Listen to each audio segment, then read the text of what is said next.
Orientación Iniciática de Occidente presenta las artes liberales, el Trivium. Esta es la segunda parte de los 3 videos que se van a hacer de artes liberales y está basado en los conocimientos transmitidos por los maestros hábiles. Entonces, bienvenido a todos los queridos hermanos. Espero que aprendan mucho de esto que he conseguido para ustedes, que lo disfruten y que luego puedan complementarlos con otras enseñanzas que hayan visto. ¿Ok? En la charla pasada hablamos de las artes liberales y tocamos los textos. Aquí faltó mencionar 2 textos muy importantes de los Old Chart, de los antiguos deberes de los masones. Uno es el documento Regius y otro es el documento Cook, que también es un documento muy antiguo basado en los Old Chart, los antiguos deberes. ¿Por qué no se colocó esto en la charla anterior? Porque estábamos viendo desde un punto de vista más exterior y hoy nos vamos a meter en un punto de vista más masónico y más simbólico. ¿Sí? En esta primera parte enfocamos, hicimos el enfoque profano de las artes liberales, viendo los textos que existían en la Edad Media y que se fueron desarrollando poco a poco para desarrollar la enseñanza universitaria. Y en la segunda parte vimos algunos símbolos, ¿ok? Vimos el enfoque iniciático que se daba por lo menos en las bodas de Filología y Mercurio, que Filología se casa con Mercurio. Esta es una historia mitológica que hace Marcelo Capella, donde habla que Mercurio se casa con una mujer llamada Filología, sería la primera imagen que vemos aquí, y que ella le regalan, le hacen un regalo de boda, que son 7 mujeres, y esas 7 mujeres se presentan y son las 7 artes liberales. Lo que estamos viendo aquí es una tabla donde dividimos las artes liberales y vemos que por un lado está el trivium, donde su fin es el dominio del verbo y la cualidad, y tenemos el quadrivium, que es el dominio de la cantidad. Entonces, entre cualidad y cantidad, tenemos un universo de esencia y sustancia. Por un lado tenemos las humanidades que salen del trivium, el mundo sutil, natura naturante, que tiene que ver con lo que es la esencia. Aquí hablamos de gramática, de dialéctica y de lógica, ¿ok? Y en la manifestación cristiana vemos la famosa frase que el verbo se hizo carne. Por otro lado, tenemos el quadrivium, donde tenemos las matemáticas. La palabra matemática, les recuerdo, significa ciencia, y de ahí viene el nombre Mateo, por cierto. Entonces, estamos hablando del mundo material y de la natura naturada, que es el mundo físico, lo que llamaban la physis, ¿ok? Y aquí tenemos la aritmética, que es el número, la geometría, que es el número en el espacio terrestre, tenemos la astronomía, que es el número en el espacio celeste, y la música, que es el número en el tiempo, ¿ok? Aquí vamos a hablar de las artes y la tradición. En la Edad Media no existía la diferencia entre ciencia y arte. ¿Por qué? Porque el artista era la persona que tenía habilidades o destrezas en alguna disciplina. Estas 7 artes estuvieron relacionadas con los 7 cielos. Esa imagen que ven ahí hace referencia a la obra de Dante y Alighieri, La Divina Comedia, donde se hablan de los cielos, ¿ok? Las escalas de los cielos, donde podemos ver que hay ciertas esferas que estos son los planetas, ¿ok? Tenemos Mercurio, Venus, Sol, Marte, Saturno y las constelaciones, y después tenemos el cielo quieto, ¿ok? Lo inmóvil, ¿ok? El polo central. Tenemos unas palabras latinas muy importantes, que es el artifex, que es el artista, ¿ok? Fex es el que hace el arte, ¿ok? Y tenemos 2 artes muy importantes en las tradiciones, que es el arte sacerdotal, que son los misterios mayores, y tenemos el arte real, que son los misterios menores. Cuando se habla de la masonería desde el punto de vista esotérico, se dice que la masonería es una escuela de misterios menores. ¿Por qué? Porque busca el desarrollo de niveles de conciencia a través del cuerpo y el alma. La parte sacerdotal va a ocuparse de ese tercer componente que es la personalidad o el espíritu. ¿Ok?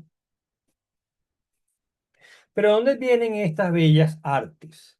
Estas bellas artes vienen de dos ramas. Una rama que es la arte visual, que está vinculado a los pueblos sedentarios, donde el más representativo tiende a ser la arquitectura, ¿sí? Porque permanece más en el tiempo, de hecho. Y tenemos las artes auditivas vinculadas a los pueblos nómadas, donde lo más representativo son las poesías y los cantos que siempre perduran en los tiempos, como es el caso justamente en los países de los himnos. ¿Ok?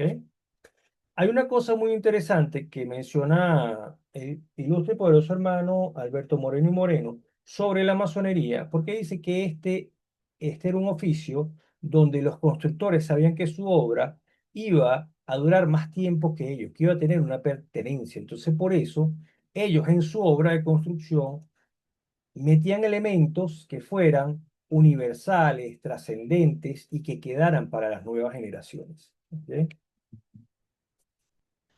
Aquí tenemos la escala Philosophorum de Robert Ambelin. Robert Ambelin hace un libro maravilloso que se llama La escala Philosophorum y aquí podemos ver que el querido hermano menciona el trivium y el quadrivium, pero asocia el trivium, déjenme ponerme un poquito más para acá, para que se vea mejor.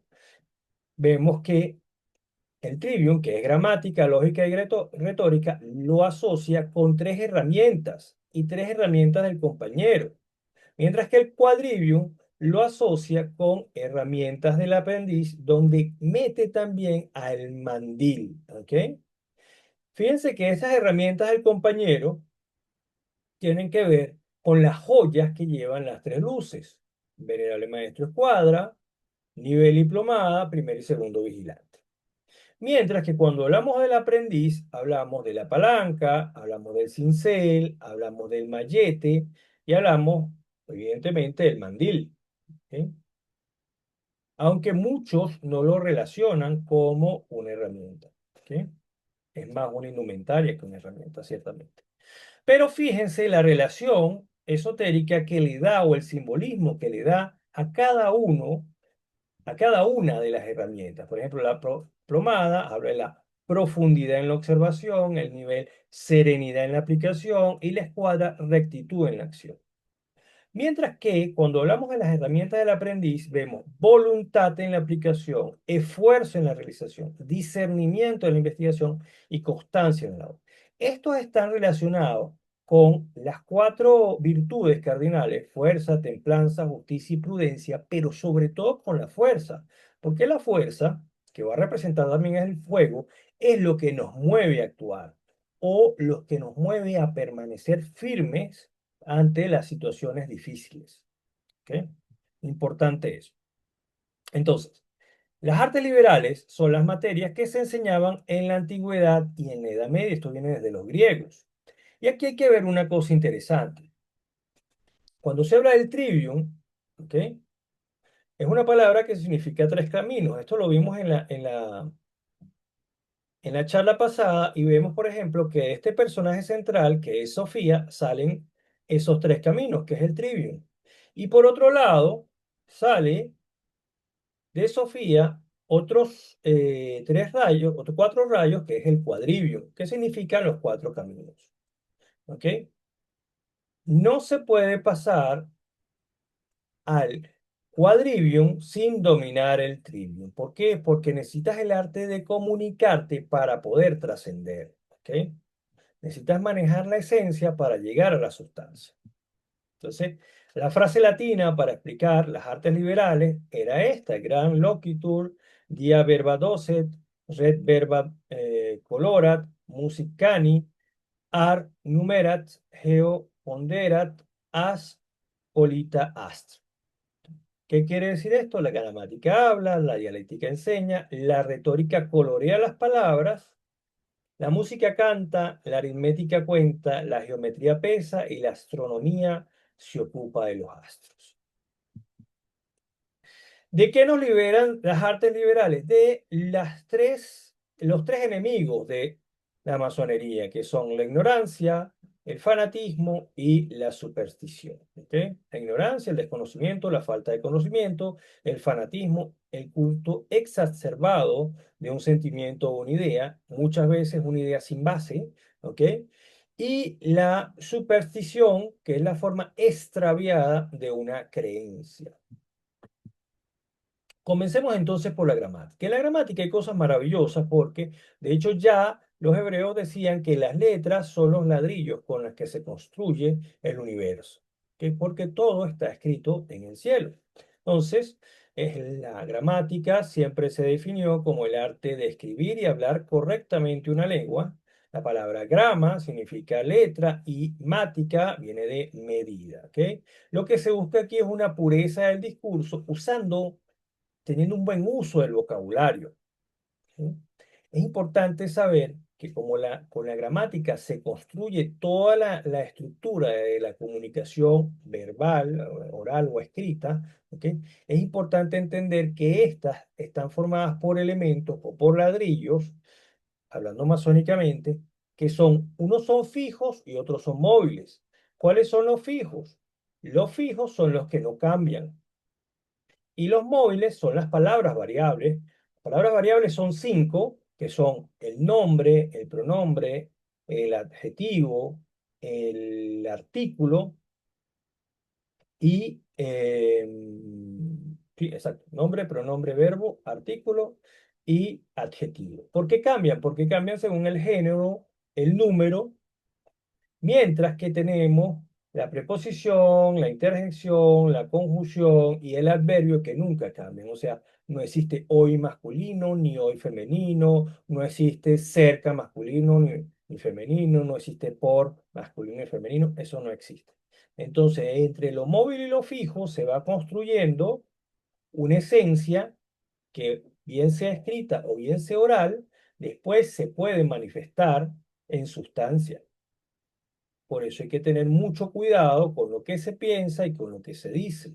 Por eso es que en la masonería el grado donde te dan el derecho a habla es el grado de maestro porque ya tú debes manejar bien lo que vas a decir y cómo lo vas a decir. Cuando vemos las correspondencias con Robert Ambelin, tenemos que representa el nivel, la rectitud en la aplicación y el sentido es la imaginación. Tenemos también un color del prisma que es el azul, una forma ascética que es la caridad, la virtud es la esperanza. Esto lo hablamos en los videos que tienen que ver con las virtudes cardinales y teologales. El elemento de la obra es el mercurio de los filósofos y el vicio capital es la cólera. Cuando no se maneja bien el verbo, la gente tiende a perder la paciencia. ¿Ok?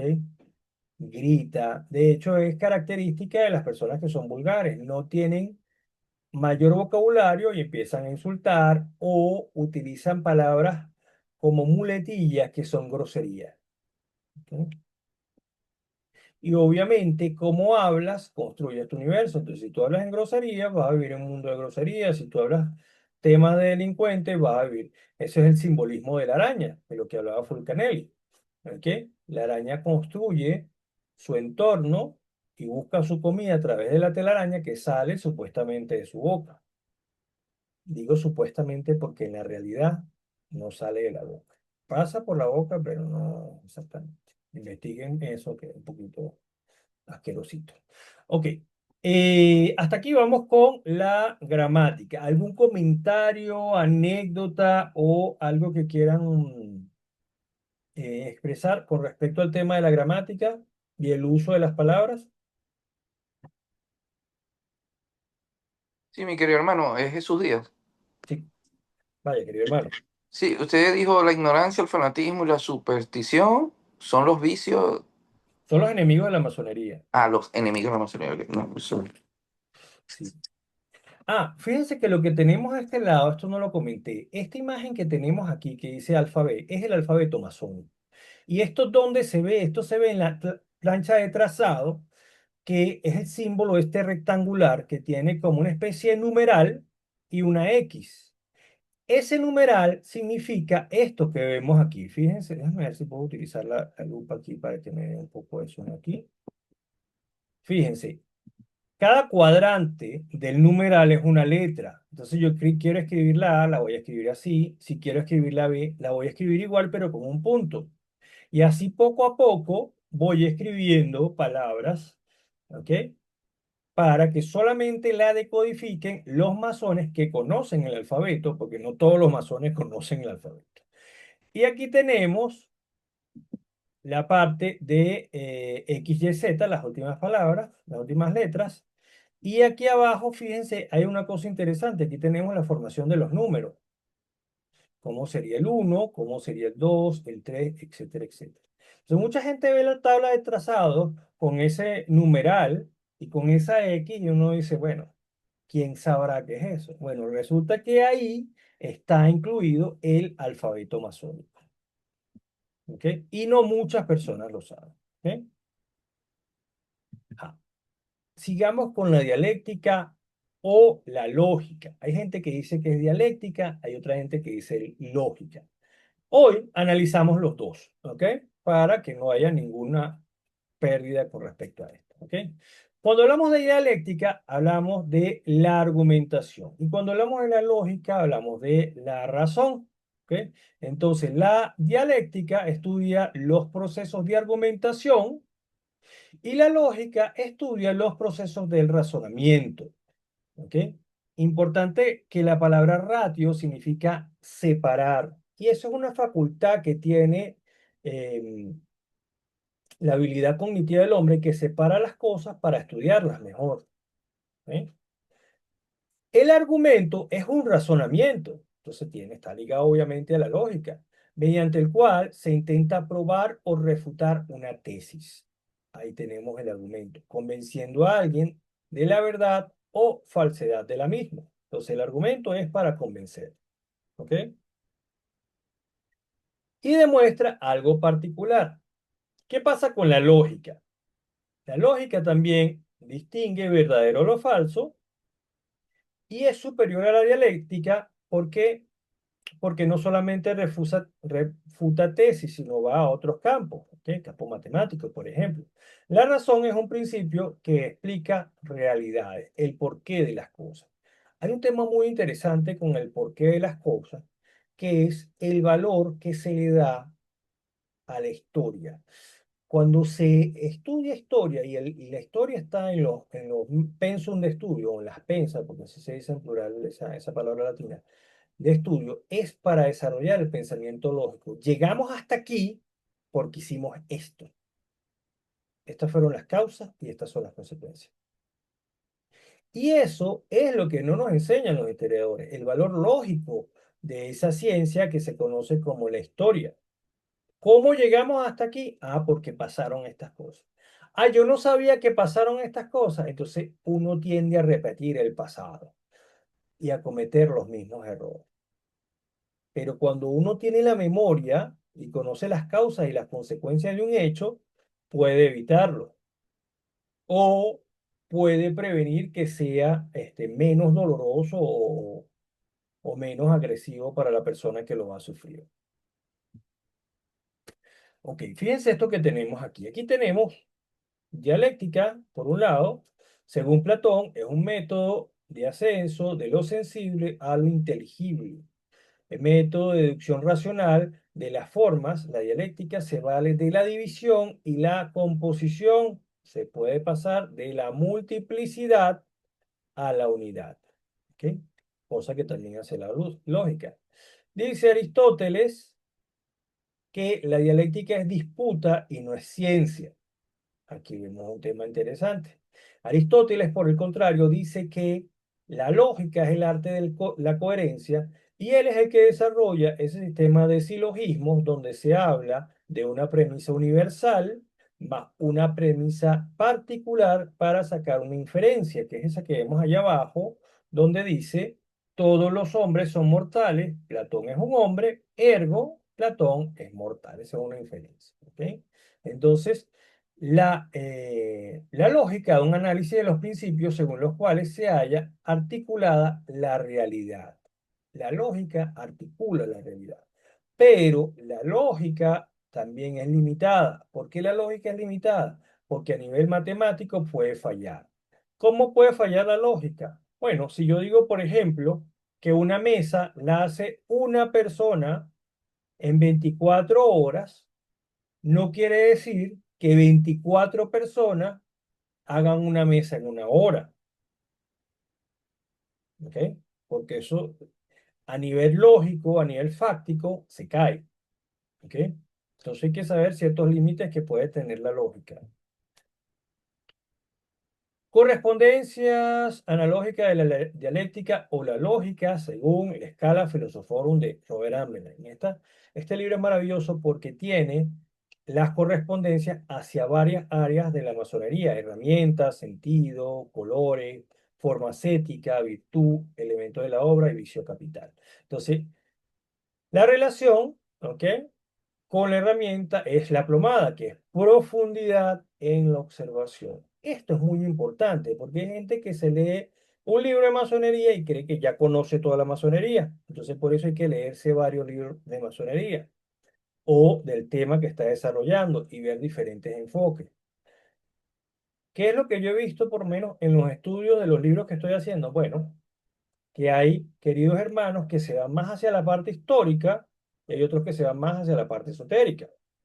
Que hay hermanos que hacen un libro grueso y después lo pican como en tres y sacan tres libros, ya esto es una cuestión de mercadeo, y hay hermanos que, por como sabe que hay un público que le gusta el tema esotérico, empiezan a inventar y a crear elementos que no existían, ¿ok? O cosas fantásticas que no forman parte de la masonería y que no existieron, que fueron invenciones de ellos.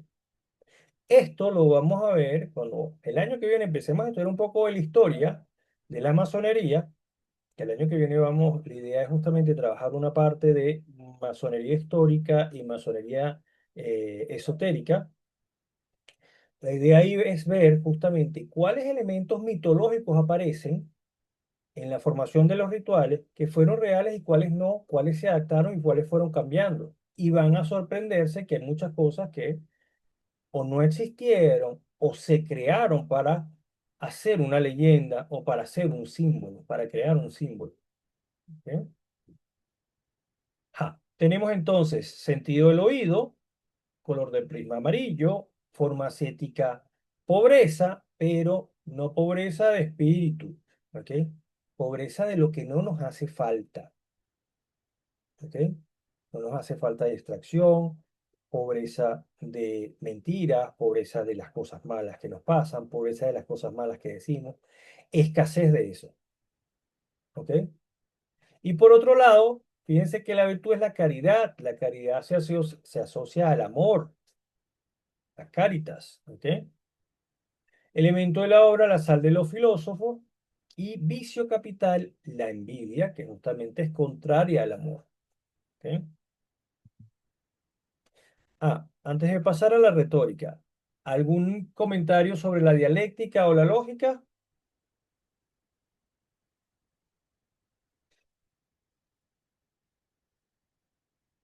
No. Entonces pasamos a la siguiente. Esta charla va a ser un poco corta porque estamos hablando del trivium, entonces el trivium es corto, ¿ok? El trivium son solamente tres. La próxima será sobre el quadrivium y será un poquito más vasta, ¿ok? Más grande en contenido. La retórica, ¿qué tenemos con respecto a la retórica? En la retórica tenemos una definición que nos da Robert Ambelain con respecto a el arte de expresar bien la naturaleza de los sentimientos y de las cosas. Es en efecto el arte de la persuasión. La retórica es muy importante y está ligada también a la elaboración de mantras, a la elaboración de frases sagradas, de oraciones y todo esto. ¿Por qué? Porque lo que buscaba era tocar el sentimiento de las personas y a través de llegarle directo al corazón y a las emociones, despertar esa fuerza, esa motivación a actuar, a investigar, a persuadir, a conseguir cosas buenas. ¿Eh? Entonces, aquí pasa algo muy interesante, porque si se maneja la retórica de forma correcta, ¿ok? Se mueven muchos elementos psíquicos en las personas para hacerlas progresar, para hacerlas crecer, ¿ok?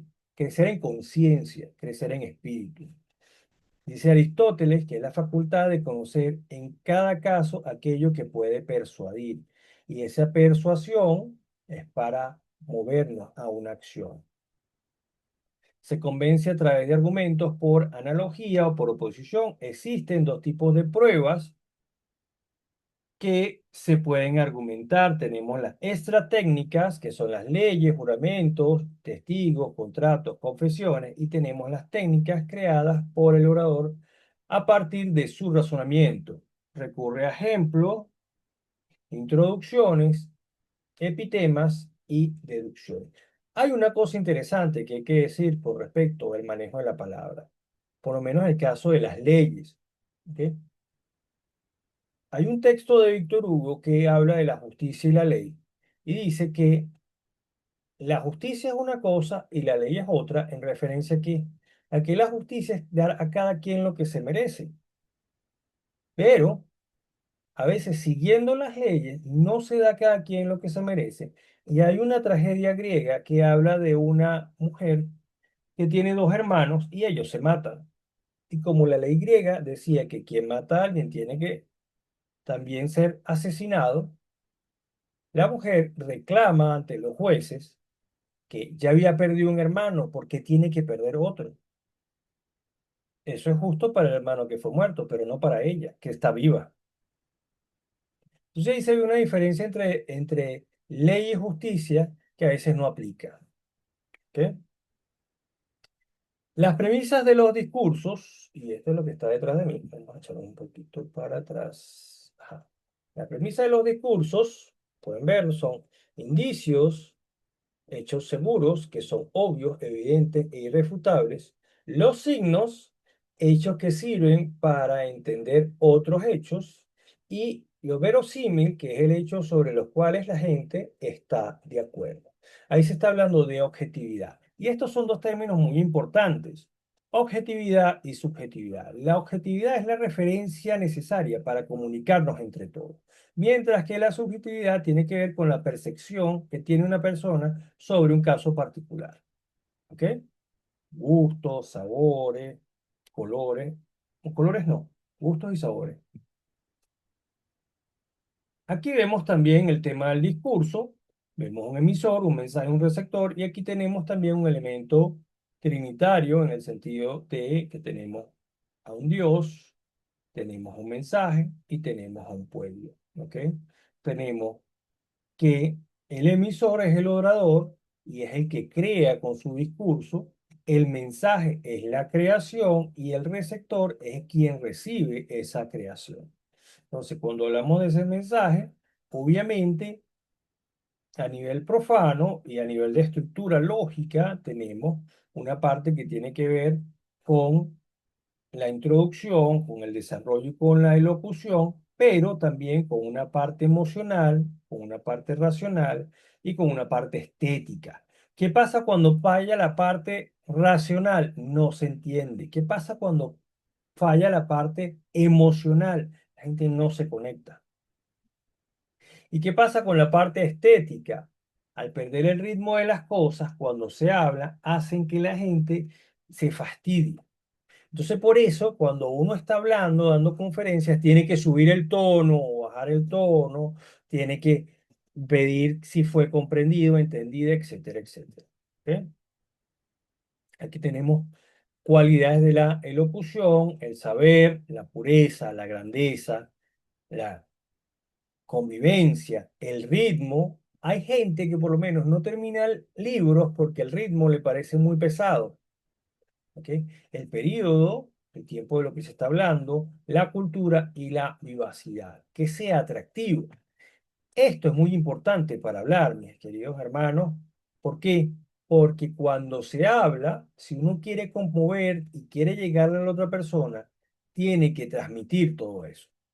No bastan las palabras, está la intención y por eso es que la transmisión real que se hace en las escuelas iniciáticas se hace de boca oído. ¿Ok? Aquí hay algo muy interesante, que es que el discurso en la parte escrita también hay una trinidad, pueden verlo, ¿ok? El inventium, que es los contenidos, el disposition, que es la disposición o el orden del discurso, que tiene que tener un orden coherente, inicio, desarrollo y cierre, y la elocución, que es el estilo, desde qué punto te estás parando. ¿Es el narrador el personaje principal o es una persona exterior? Las cualidades que tiene que tener buena gramática, tiene que tener comprensión, tiene que tener belleza. Y según los registros, tiene que ser, por ejemplo, el estilo llano, el medio o elevado, o genus humile, que es, busca enseñar, ¿ok? El genus medium, que busca deleitar, y el genus sublime, que busca conmover. Estos están ligados también a la música. Aquí hay un tema muy importante que estuve estudiando el año pasado y este año. Con un libro un poco banal, no, rectifico, no era banal, era un libro muy profesional porque explicaba cosas muy particulares de la oratoria para convencer a una persona. Y él hablaba de esos géneros oratorios, ¿ok? De acusación y defensa, de aconsejar a disuadir y de la alabanza y el vituperio. Pero más aún, y aquí es donde quería llegar, con respecto a los argumentos, él hablaba de tres tipos de argumentos que hacen que el discurso tome fuerza. Está el discurso ligado al etos, que es la cultura, el sitio donde vivimos, ¿ok? Por ejemplo, si yo digo, voy a vender un carro, el carro es el carro de Schumacher, está el carro de Schumacher, que es experto en Fórmula 1. La gente va a decir, voy a comprar el carro porque es el carro de Schumacher. Voy a comprar el Rolex porque el Rolex es el que usa mi actor o mi actriz preferida, en el caso de las mujeres. Tenemos otro caso que es el patos, ¿ok? Y de ahí viene la palabra patética. Esta es la parte afectiva. Entonces, cuando tú vas a, por ejemplo, vender ese carro, dices que ese carro, con ese carro conociste a tu esposa, con ese carro fuiste, hiciste varios viajes por todo el país, pasaste buenos momentos, fuiste a la playa, que no lo quieres vender porque es el carro de tu vida, pero bueno, tienes que salir de él porque necesitas el dinero. Cuando le metes toda esa carga emotiva, ¿ok? Puedes llegar a la persona y convencerla con ese argumento.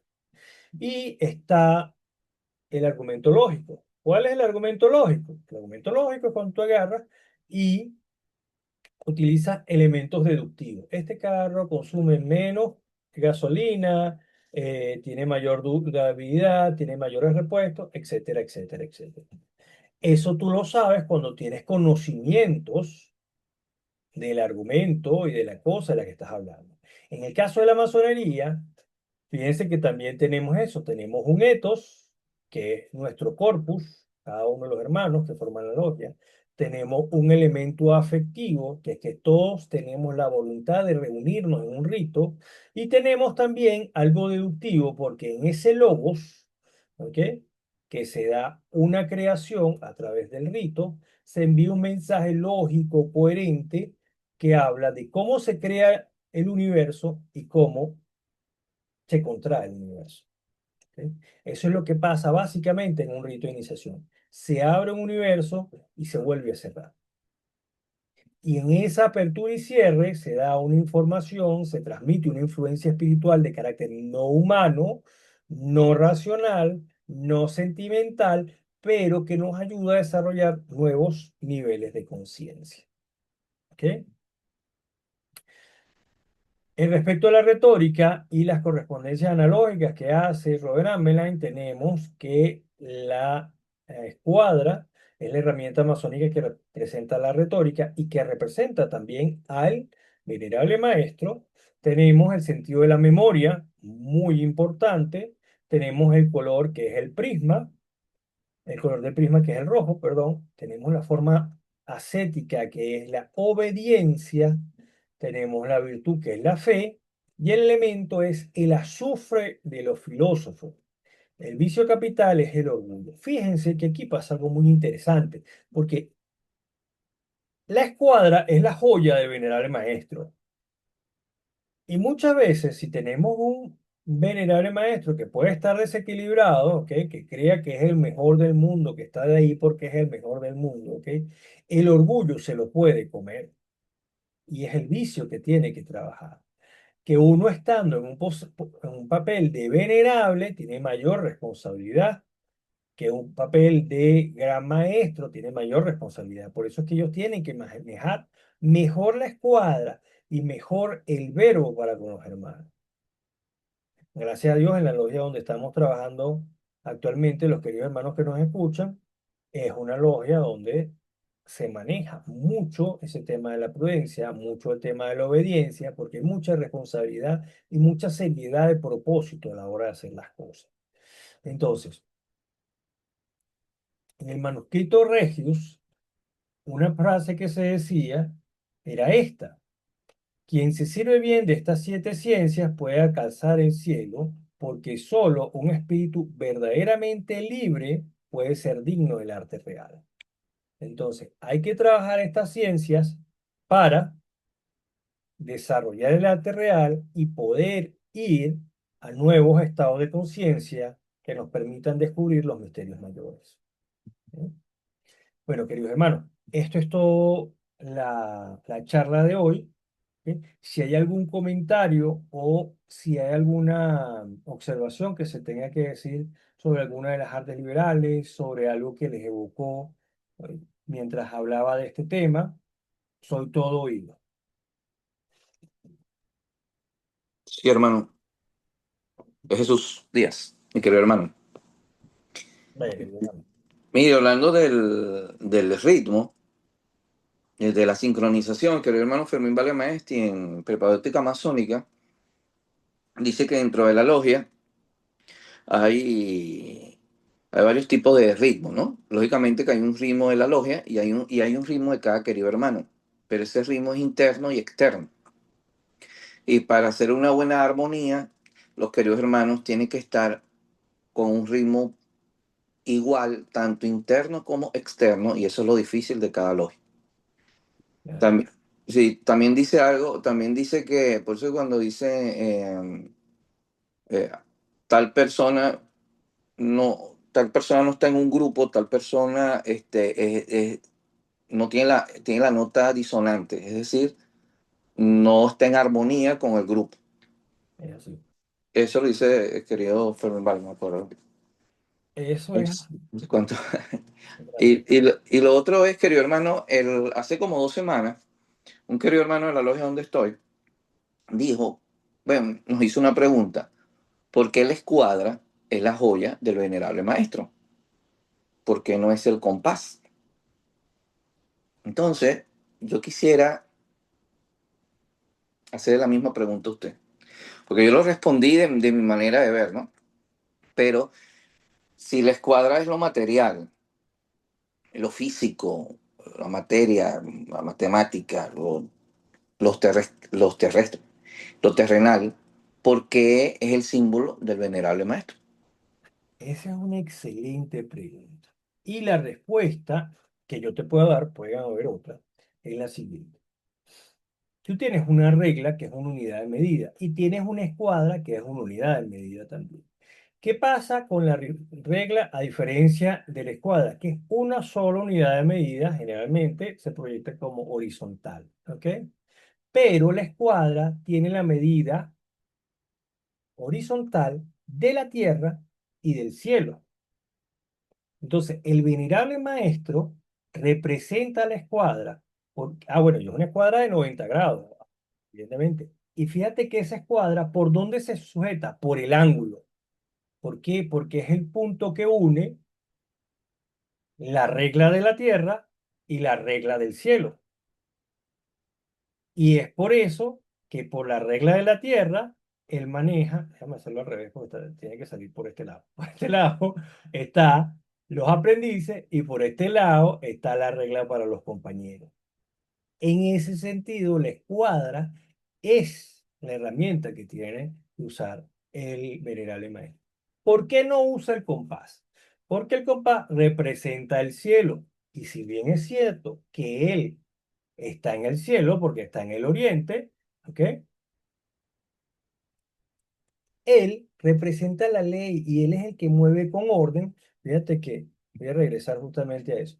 Su forma ascética es la obediencia. Él tiene que velar que todos los trabajos se cumplan. Él es más que un vigilante. Él guía el ritmo y guía que todos los trabajos se cumplan. Entonces tiene esa figura de regla. Yo soy regla para acá, para la columna del norte, y yo soy regla para la columna del sur. ¿Ok? Soy el que marca todo eso. El compás no marca ninguna regla. El compás hace círculos, engloba. Y ya nosotros estamos englobados en la logia. ¿Ok? Pero es muy interesante esa observación. Esa observación. Sí, porque básicamente dice, de hecho, ahí está la frase, ¿en dónde se encuentra el maestro? Entre la escuadra y el compás. ¿Ok? Pero nunca se dice el maestro es el compás. ¿Ves? Esa reflexión es muy interesante, querido hermano. Hay que tomar en cuenta también una cosa. Los símbolos no se pueden encasillar en una sola definición o en una sola forma de entender. Los símbolos también varían según el nivel de conciencia con lo que lo estemos utilizando. Y eso es lo que le da versatilidad a los ritos. No es que hay ritos malos ni hay ritos buenos. Lo malo es cómo se aplican. Pero cuando los ritos están bien estructurados y manejan un orden, manejan una obediencia, ¿ok? Al cambiar ciertos elementos, tú dices, ah, bueno, pero es que yo lo estoy cambiando con esta lógica del símbolo y yo lo estoy colocando con esta lógica del símbolo, ¿ok? Con esta argumentación. Por eso es que hay logias, ritos donde se cambian la posición de las columnas o donde el venerable se pone en el otro lado, etcétera, etcétera. No es que, querido hermano, que ya estamos terminando. No es que esté malo, es que hay otra percepción de verlo. Hay otra percepción de verlo. Excelente ese comentario, querido hermano Jesús. Tenemos al querido hermano Juan David, querido hermano Juan David, discúlpame, está llegando con... Querido hermano, muy buenas noches. ¿Cómo estás? Qué Di- pena que ahorita no me estaba cogiendo bien el sonido. Ah, ok. Pero sí, sí, yo te había visto desde el principio de la charla. Sí, sí, estuve conectado un ratico y me tocó ausentarme un momento, pero ya de nuevo aquí Ok. para aprender. Ajá. Los queridos hermanos Juan, Camilo, Juan Pablo y Juan David, ¿tienen alguna duda, algún comentario sobre estas artes liberales en las que estamos hablando? Este trivium,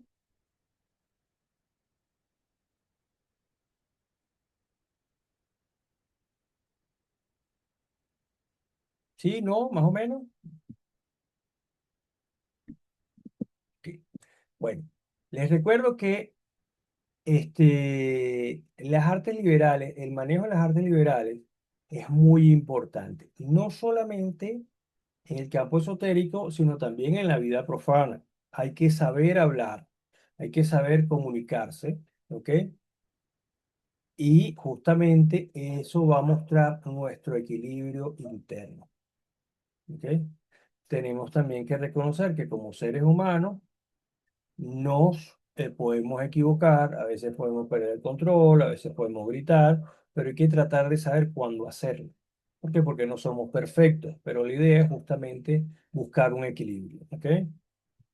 Y hablando justamente de este equilibrio, con lo que se habla y con lo que se dice, es importante también, queridos hermanos, y esta es una reflexión final, no solamente medir las palabras que se dicen hacia afuera, sino también las que se dicen hacia adentro. ¿Ok? ¿Qué se dice uno a uno mismo? ¿Cómo se lo dice? ¿Ok?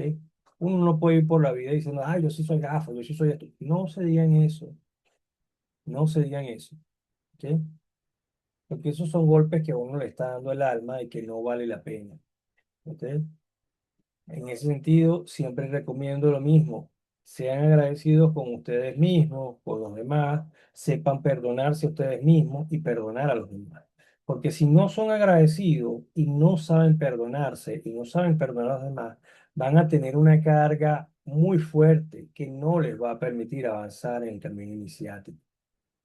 Personalmente, yo tengo una carga muy fuerte. Yo tengo que aprender a perdonar a los que destruyeron mi patria, ¿ok? Me cuesta muchísimo, pero tengo que hacerlo si quiero avanzar en la vida iniciática. Tengo que hacerlo, ¿ok? Bueno, dicho esto, les agradezco a todos mis queridos hermanos. Todos comienzan por J, justamente, de Jesús, Juan, Juan y Juan David. Muchísimas gracias por estar aquí. Los invito, la próxima reunión va a ser el último jueves de este mes que va a iniciar la semana que viene, el último jueves de septiembre, y esta va a ser sobre el quadrivium, ¿ok? Desde el punto de vista iniciático. Vamos a ver, ese último viernes, creo que la voy a pasar para el sábado, mis queridos hermanos para poder asistir a logia, porque ese día voy a tener logia. Sería el 26 o el 27 de septiembre. ¿Ok? Le estoy mandando la invitación. Muchísimas gracias, que Dios me los bendiga y, queridos hermanos, salud, fuerza y unión. Nos vemos en la próxima charla. Chao. Chao, queridos hermanos, muchas bendiciones. Muchas gracias, hermano Denis. Con mucho gusto, querido hermano. Muchas gracias, hermano. Con mucho gusto, querido hermano.